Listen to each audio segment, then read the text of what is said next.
কমছে না হামের প্রকোপ, প্রতিদিনই বাড়ছে আক্রান্ত মৃত্যুর সংখ্যা। হামের উপসর্গ নিয়ে এ পর্যন্ত 4 জনের মৃত্যুর খবর পাওয়া গেছে গোপালগঞ্জ থেকে। জেলার বিভিন্ন হাসপাতালে এখনও হামের উপসর্গ নিয়ে ভর্তি আছে প্রায় 56 জন রোগী। আরও জানতে আমরা গোপালগঞ্জ সহকর্মী নুরুল আলম ফয়সালের সঙ্গে যোগ দিচ্ছি। ফয়সাল, একটু আমাদেরকে জানাবেন, গোপালগঞ্জে আমরা দেখছিলাম যে হামে 4 শিশুর মৃত্যু হয়েছে, যদি আমি ভুল না করে থাকি। এখন কি অবস্থা এবং আপনাদের ওখানে টিকা কার্যক্রমটা কতটুকু জোরদার করা হয়েছে?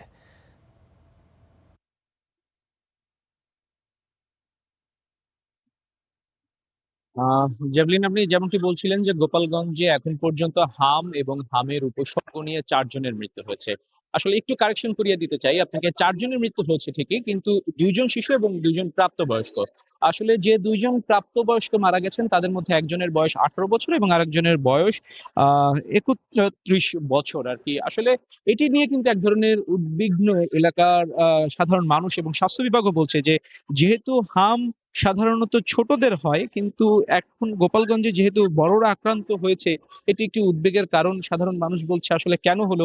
এক্ষেত্রে স্বাস্থ্য বিভাগ যেটি আমাদেরকে বলেছে যে যেহেতু হাম একটি ছোঁয়াচে রোগ এবং একে অন্যের সংস্পর্শে আসলে হতে পারে, যারা যেসব শিশুদেরকে হামে আইসোলেশন কিংবা হামে আক্রান্ত হয়ে ভর্তি হচ্ছেন, তাদের সংস্পর্শে যেসব তাদের যে গার্জিয়ান কিংবা তাদের সংস্পর্শে বড় যারা আছেন, তাদেরই কিন্তু আসলে কারো কারো এই হামের উপসর্গ আসলে দেখা দিয়েছে। আমরা যদি একটু বলি, গোপালগঞ্জ জেলায় এই পর্যন্ত গত 1 বছরের পরিসংখ্যান যদি আপনাদের কাছে তুলে ধরতে চাই, হামে এবং হামের উপসর্গ নিয়ে 1247 জন কিন্তু এখন পর্যন্ত চিকিৎসা নিয়েছেন। সেক্ষেত্রে হাসপাতালগুলোতে ভর্তি হয়েছিলেন 1100 জন, চিকিৎসা নিয়ে বাড়ি ফিরেছেন 1033 জন, এবং গত 24 ঘন্টার হিসাব যদি আমি আপনাদেরকে একটু বলি, 20 জন কিন্তু গোপালগঞ্জ মেডিকেল কলেজ হাসপাতাল, গোপালগঞ্জ 250 শয্যা বিশিষ্ট জেনারেল হাসপাতাল সহ যে সকল উপজেলা স্বাস্থ্য কেন্দ্রগুলো রয়েছে সেগুলোতে আসলে ভর্তি হয়েছে। এর মধ্যে গোপালগঞ্জে এখন পর্যন্ত কিন্তু নিশ্চিত করা গেছে, অর্থাৎ শনাক্ত হয়েছে হামে 55 জন রোগী।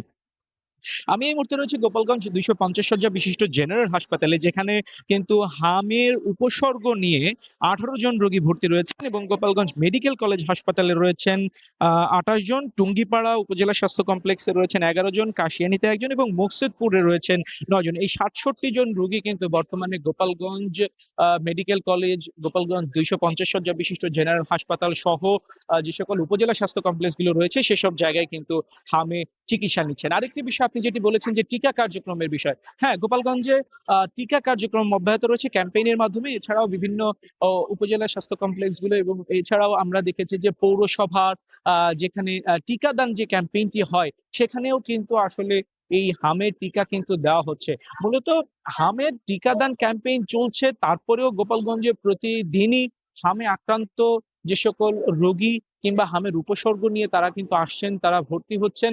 এটি নিয়ে এক ধরনের সাধারণ মানুষ বলছে যে এই হামে আক্রান্তের সংখ্যা কবে কমবে, কিংবা এই যে যে উপসর্গগুলো নিয়ে ভর্তি হচ্ছেন, তারা যেটি বলছেন যে যদি বিগত একটা বিষয় ছিল যে বেশ কিছুদিন ধরেই কিন্তু হামের যে ক্যাম্পেইনিং, এটি কিন্তু হয়নি। টিকাদান বিষয় সেটিও কিন্তু আসলে খুব বেশি একটা করা হয়নি বিধায় আহ, যে সকল রোগীরা আসছেন তাদের গার্জিয়ানরা বলছে যে আসলে সেই সময়টাতে তাদেরকে টিকাদানের বিষয়ে কোনো ধরনের উৎসাহিত কিংবা ক্যাম্পেইনিং করা হয়নি বিধায় আসলে তারা টিকা দেননি। এর মধ্যে আমরা কিছু কিছু মানুষকে পেয়েছি যাদেরকে আসলে টিকা দেওয়া হয়েছিল, তারপরেও তারা হামে আক্রান্ত হয়েছেন। সেক্ষেত্রে স্বাস্থ্য বিভাগের সাথে কথা বলেছিলাম, তারা যেটি বলেছেন যে শুরুতেই আমি আপনাকে বলেছিলাম যে যেহেতু হামের সংস্পর্শে আসলে হামের এই উপসর্গগুলোর এক ধরনের লক্ষণ অন্যের মধ্যে আসতে পারে। এ কারণে কিন্তু কিছু কিছু আমরা রোগী যারা দেখেছি যে তারা টিকা নেওয়ার পরেও কিন্তু আসলে তারা হামে আক্রান্ত হয়েছেন।